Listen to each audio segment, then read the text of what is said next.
ሰላም ጤና ይስጥልን ወደ ሸገር ታይምስ ቤተሰቦች እንደምን አላችሁ? ለሳይ መረጃ ቅኝታችን እነሆ በሰዓቱ ተመልሷል። እንደተለመደው ዋና ነጥቦችን አስቀድመን እናስታውቃችሁ። በትላንትናው ዕለት በትግራይ ክልል መቀለ ከተማ ከተለያዩ የፖለቲካ ኃይሎች እንደዚሁም የሲቪክ ማህበራት መሪዎች ጋር የተወያዩት የአሜሪካው አምባሳደር ኤርቪን ማሲንጋ በዛሬው ዕለት አማራ ክልል ጎንደር ከተማ ገብተዋል። የጎንደር ከተማ ጉብኝታቸው ዓላማው ምን ይመስላል? የዲፕሎማቲክ ምንጮች ይፋ ያደረጉትን መረጃ እንመለከታለን። ከጥቂት ቀናት በፊት ከግድያ ሙከራ ያመለጡ ጳጳሳት በዚህ ሰዓት በቁም እስር ላይ ይገኛሉ ተብሏል። ጳጳሳቱ በየትኛው የትግራይ ክልል አካባቢ ነው? ጥፋታቸውስ ምን ይመስላል? እንመለከተዋለን። ሌሎችም ጉዳዮች የመረጃ ቅኝታችን ትኩረት ናቸው። እንደተለመደው እየሰማችሁን አብራችሁን ቆዩ። ወደ ቀዳሚ ጉዳያችን እናምራ።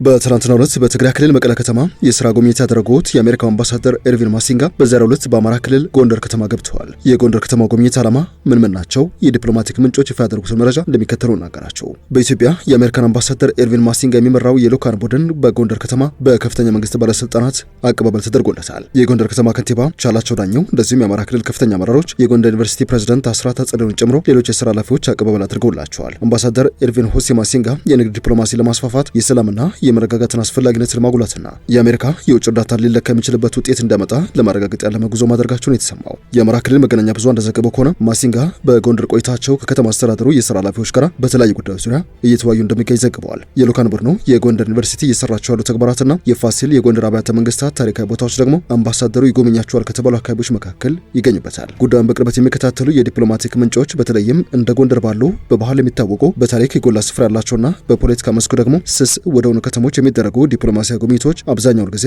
የፐብሊክ ዲፕሎማሲ፣ የደህንነት ጉዳዮች፣ የታሪክ አጋርነትና የሰብአዊ እርዳታ ክትትልን የሚመለከቱ ዝርዝር ዓላማዎች እንደሚኖሩት ነው የጠቆሙት። ከአምባሳደር ማሲንጋ የጎንደር ጉብኝት ዋና ዋና ምክንያቶችና ግቦች መካከልም ወሳኝ የሚባሉ ነጥቦችን ዘርዝረዋል። ከነዚህ መካከል ዋነኛው የሰላምና የደህንነት ጉዳይ ነው። ማሲንጋ ከዚህ ቀደም በአማራ ክልል ለ3 ዓመታት የዘለቀውን ጦርነት ለመቋጨት ሰላም አማራጮች ቅድሚያ ሊሰጣቸው እንደሚገባ በይፋ ሀሳባቸውን የሰነዘሩበት አጋጣሚ ነበር። ሀገራቸው አሜሪካ የፋኖ ኃይሎች ከኢትዮጵያ መንግስት ጋር ለመደራደር የሚያስችላቸውን ስፍራ እንዲመርጡና አደራዳሪ ሆና ለመስራት ፍላጎት እንዳላትም ሲነገር መቆየቱ ይታወሳል። በአማራ ክልል ያለውን ግጭትም በሰላማዊ ውይይት ለመፍታት ጥረት ማድረግና በግጭቱ ምክንያት የተስተጓጎለውን የትምህርት ዘርፍ ትኩረት እንዲያገኝ ማድረግ አምባሳደር ማሲንጋ በክልሉ ጎንደር ከተማ ያደረጉት ጉብኝት አንዱ ዓላማ ነው ተብሏል። ከዚህ ባለፈ የሰብአዊ እርዳታ የጉብኝታቸው ዓላማ ነው የተባለ ሲሆን የረድኤት ሰራተኞችን ደህንነት ማረጋገጥና የአሜሪካ መንግስት የሚልከውን ሰብአዊ እርዳታ አቅርቦት እንደዚሁም ስርጭት በአካል ተገኝቶ መገምገም አስፈላጊ ሆኖ በመገኘቱ ምክንያት ነው ተብሏል። ከዚህ ውጪ ከአካባቢ ማህበረሰብና ከጎንደር ዩኒቨርሲቲ ጋር ያለውን ታሪካዊ ግንኙነት ማጠናከር የጉብኝታቸው ዓላማ ነው የተባለ ሲሆን ለዚህ ማሳያው የጎንደር ዩኒቨርሲቲ ቤተመጻሕፍትን በአሜሪካው ፕሬዝዳንት ሃሪ ኤስ ትሩማን ስም መሰየሙ የአምባሳደሩ ጉብኝት መነሻ ምክንያት ሊሆን እንደሚችል መላምቶችን አስቀምጠዋል። ከዚህ ባለፈ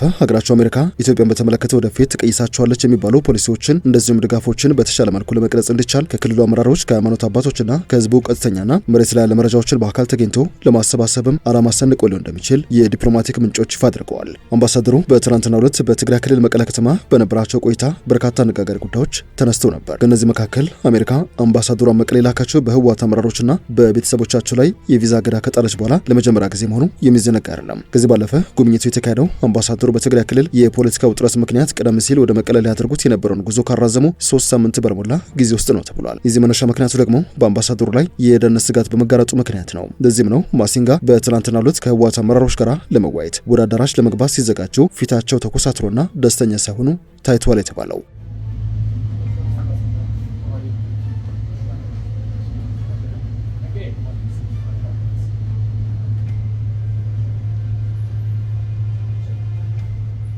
ከዚህ ባለፈ የቀድሞ የትግራይ ክልል ጊዜያዊ አስተዳደር ሌተናንት ጀነራል ታደሰ ወረደ በመቀለ ከተማ ከአምባሳደሩ ጋር ሊያደርጉት የነበረው ውይይት በህወሓት የታጠቁ ኃይሎች አማካኝነት መከልከሉ የብዙዎች መነጋገሪያ ርዕሰ ነጥብ ሆኖ ማለፉ ይታወሳል።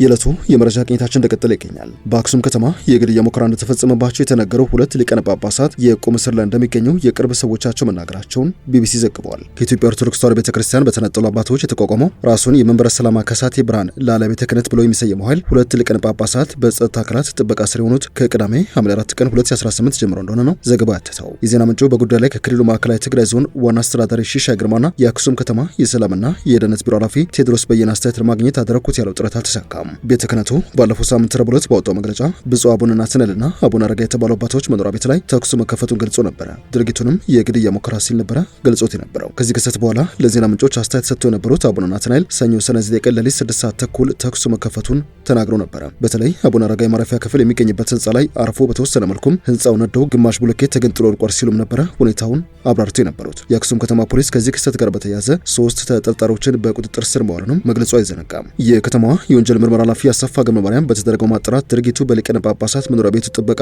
እንደተፈጸመ መረጋገጡ እንደተናገሩም የትግራይ ቴሌቪዥን ዘግቦ ነበር። ቅዳሜ ዕለት ደግሞ ተነጥሎ የተቋቋመው የትግራይ ሲኖዶስ ዋና ጸሐፊ የሆኑት አቡነ አረጋዊና አቡነ ናትናኤል ወደ ፖሊስ ጣቢያ ተወስደው እንደነበር የጳጳሳቱ ረዳት ዲያቆናት ነግረውኛል ብሏል የቢቢሲ ዘገባ። የጳጳሱ አሽከርካሪ የሆኑትን አብርሃ ገብረ ማርያም ይህንኑ ስለማረጋገጣቸውም ዘገባው አትተዋል። እነዚህ የዓይን እንደተናገሩት በዕለቱ ከቀኑ 11 ሰዓት ገደማ ላይ ሁለቱ አባቶች ፖሊስ ጣቢያ የተወሰዱት ለጥያቄ እንደሚፈልጉ ከተነገራቸው በኋላ ነው። የአቡነ ናትናኤል አሽከርካሪ የሆኑት አብርሃ ገብረ ገርግስ ወደ ፖሊስ ጣቢያ ተከትለው መሄዳቸውን የተናገሩ ሲሆን ከሰዓታት በኋላ ፖሊስ ሊቃነ ጳጳሳቱ በከባድ ወንጀል እንደተጠረጠሩ እንደዚሁም ለመለቀቅ ለእያንዳንዳቸው የ300 ሺህ ብር ዋስትና ገንዘብ መጠየቁን አስረድተዋል። የአቡነ ናትናኤል ረዳትም ጳጳሳቱ 4 ሰዓት ገደማ የተለቀቁት ይህ ዋስትና ገንዘብ ተከፍሎ ነፃ እንዲወጡ ከተደረገ በኋላ ስለመሆኑ ተናግረዋል። ፖሊስ አቡነ ናትናኤልን ትግልን ማደናቀፍ በሚል እንደጠረጠራቸው በጣቢያው ከተገኙ ሰዎች መስማታቸውንም ጠቅሰዋል። የዜና ምንጩ ክሱን ከገለልተኛው ግን ማጣራት አልቻልኩም ያለ ሲሆን ስለዚህ ክስ ከአካባቢ ባለስልጣናት ምላሽ ለማግኘት አደረኩት ያለው ጥረት አልተሳካም ብለዋል። የጳጳሳቱ ረዳቶች ሁለቱ አባቶች ወደ መኖሪያ ቤታቸው ከተመለሱ በኋላም ሊያገኟቸው እንዳልቻሉ አስረድተዋል። ሊቃነ ጳጳሳቱ የመንበረ ሰላማ ዋና ጽሕፈት ቤት ውስጥ ባለመኖሪያ ቤት እንደሚገኙ የሚገልጹት እነዚህ የመረጃ ምንጮች ማንም ሰው እንዲገባም ሆነ እንዲወጣ አይፈቀድም፣ ሁላችንም ተከልክለናል ሲሉ አስረድተዋል። የሁለቱም ጳጳሳት ረዳቶች በተደጋጋሚ ስልክ ብንሞክርም አይሰራም፣ ስልካቸው ከእነርሱ ጋር እንዳልሆነና ከማንም ጋር መገናኘት እንደማይችሉ ተነግሮኛል ሲሉም አስረድተዋል። ወደ መኖሪያ ህንጻቸው በመግባት አባቶቹን ለማረጋገጥ ቢሞክሩም ከላይ የወረደ ትእዛዝ ነው በሚል በፖሊስ እንደተከለከሉ አስረድተዋል። የሀገረ ስብከቱ ሰራተኞች መግባት ቢፈቀድላቸውም እነርሱም ሊቃነ ጳጳሳቱን እንዳላገኙ ነው የተናገሩት። ባለፈው ሳምንት በሁለቱ አባቶች መኖሪያ ላይ ተኩስ ከተከፈተ በኋላ አቡነ ናትናኤል በቅርቡ በትግራይ ክልል የሚታየውን የግዳጅ ወታደራዊ አፈሳ በተመለከተ ሰጥተውታል የተባሉ አስተያየት በማህበራዊ ትስስር ገጾች ላይ መነጋገሪያ ሆኖ ነበረ። በመቀለ ከተማ የአብነት ተማሪዎች በታጠቁ ኃይሎች ተይዘው ወደ ወታደራዊ ስልጠና ካምፖች እንደተወሰዱ አንድ የጽርሐ ማርያም ቅዱስ ገብርኤል ቤተክርስቲያን ምንጭ መናገራቸው የሚታወስ ነው። በወቅቱ ስለዚህ ጉዳይ አስተያየት የሰጡት አቡነ ናትናኤል ይህ ጉዳይ መቆም አለበት፣ እጃቸውን ከቤተክርስቲያን ላይ አንሱ ሲሉ አስተያየት ሰጥተው ነበር። ለቢቢሲ በሰጡት ቃለ ምልልስ ደግሞ በባለፈው ሳምንቱ ክስተት የሰጡትን አስተያየት ተከትሎ በተወሰኑ የማህበራዊ ሚዲያ ልጥፎች ከታየው ተቃውሞ ጋር ይያያዛል የሚል እምነት ይኖራቸው እንደሆነ ጠይቀው ነበረ። ይቅርታ እንዲጠይቁ በሚል የተሰጡትን አስተያየቶች መመልከታቸውን የገለጹት አቡነ ናትናኤል ክስተቱ ግን ከዚህ ጋር ይገናኛል ብለው እንደማያስቡ መናገራቸውን አስታውሰዋል። ሀሳቤን ነው የተናገሩት፣ ለትውልድ ይሆናል፣ ለሀገር ይጠቅማል፣ እውነት መስሎ የታየኝ ነው የተናገርኩት። አንድ ሰው ደግሞ እውነት በመናገሩ ሌላ ነገር ይመጣበታል ብዬ ብዙም አላስብም ሲሉ መናገራቸውን የዜና ምንጩ አስታውሰዋል። ወደ ሸገር ታይምስ ቤተሰቦች የሰዓቱ ዜናችን አበቃ። ስላደመጣችሁን አመሰግንን። በያላችሁበት ሰናይ ጊዜ